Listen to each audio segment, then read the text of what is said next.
Hi friends, welcome back to our channel. இன்னைக்கு நம்ம ஆம்லா ஹல்வா எப்படி பண்றதுன்னு பார்க்கலாம். 1/2 kg ஆம்லாவை நல்லா கழுவி சுத்தம் பண்ணி வேக வச்சு எடுத்துக்கோங்க. இட்லி குக்கர் இல்ல மைக்ரோவேவ் அவன் ரெண்டுல எதுல வேணாலும் வேக வச்சு எடுத்துக்கலாம். வெந்ததுக்கு அப்புறமா உள்ள இருக்கிற கொட்டையெல்லாம் ரிமூவ் பண்ணிடுங்க. ரிமூவ் பண்ணிட்டு 4 அளவுக்கு இந்த மாதிரியான ஸ்லைஸா இஞ்சி துண்டு ஒரு 4 துண்டு சேர்த்துக்கலாம்.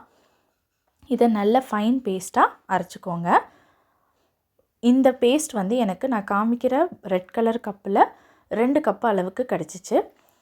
இப்போது நமக்கு கடாயில் நெய் போட்டுக்கோங்க. நம்ம அரைச்சி வச்சுருக்கிற பேஸ்ட்டை இதில் சேர்த்துக்கலாம். நான் 2 கப் நான் காமிச்சிருக்கிற அந்த ரெட் கலர் கப்பில் 2 கப்பு பேஸ்ட்டுக்கு 2 கப்பு ஈக்குவலான சுகர் நான் வந்து ஆட் பண்ணியிருக்கேன். சுகர் இன்னும் கொஞ்சம் வேணுங்கிறவங்க இன்னும் ஒரு 1/2 கப் எக்ஸ்ட்ராவாக ஆட் பண்ணிக்கலாம். நான் நாட்டு சர்க்கரை போட்டிருக்கேன். உங்களுக்கு வேணும்னா ஒயிட் சுகர் வெல்லம் எது வேணாலும் ஆட் பண்ணிக்கலாம். நல்லா மிக்ஸ் பண்ணிக்கோங்க.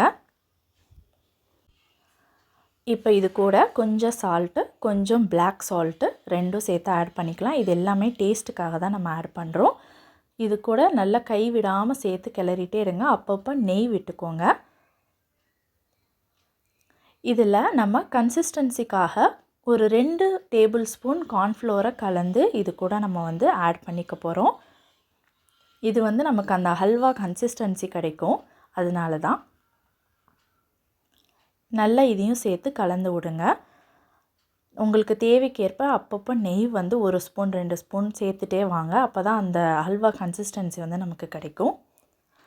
நல்லா சேர்த்ததுக்கப்புறமா இறக்க போகிற டைமில் வந்து ஒரு 1/2 லைம் வந்து நம்ம சேர்த்துக்கலாம். இது வந்து அந்த புளிப்பு டேஸ்ட் வந்து கொடுக்கும். இதுவும் ரொம்ப நல்லாயிருக்கும் அந்த டேஸ்ட். அதுக்காக தான் நம்ம சேர்க்குறோம்.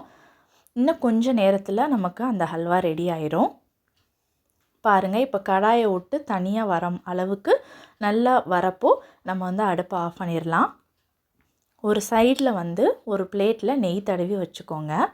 அதில் இந்த ஹல்வாவை கொட்டி ஆற வைங்க. உங்களுக்கு வேணும்னா அதுலேயே பீஸ் போட்டு கூட நம்ம சாப்பிட்லாம். அப்படி இல்லாட்டி ஹல்வா மாதிரியும் சாப்பிட்லாம். இல்லை பால்ஸ் பண்ணால் கூட ரொம்ப டேஸ்டியாக இருக்கும். எந்த டைப்பில் வேணாலும் நம்மளோட இஷ்டம்தான்.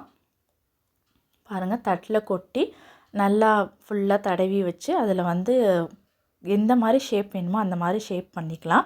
நான் வந்து பால்ஸ் பண்ணியிருக்கேன். ப்ளஸ் ஜாம் மாதிரி கூட இதை வந்து நீங்கள் யூஸ் பண்ணிக்கலாம். இதை ப்ரெட்டில் தடவி சாப்பிட்றப்போ இன்னும் கொஞ்சம் டேஸ்ட்டாக இருக்கும். ஏன்னா இதில் வந்து இஞ்சி, நம்ம போட்டிருக்க உப்பு, லெமனு எல்லாமே வந்து ஒரு மாதிரி மிக்ஸ்டு டேஸ்ட்டாக இருக்கும். ரொம்ப டேஸ்டியாக இருக்கும். ட்ரை பண்ணி பாருங்கள். அட் த சேம் டைம் ரொம்ப ஹெல்த்தியும் கூட. பாய்.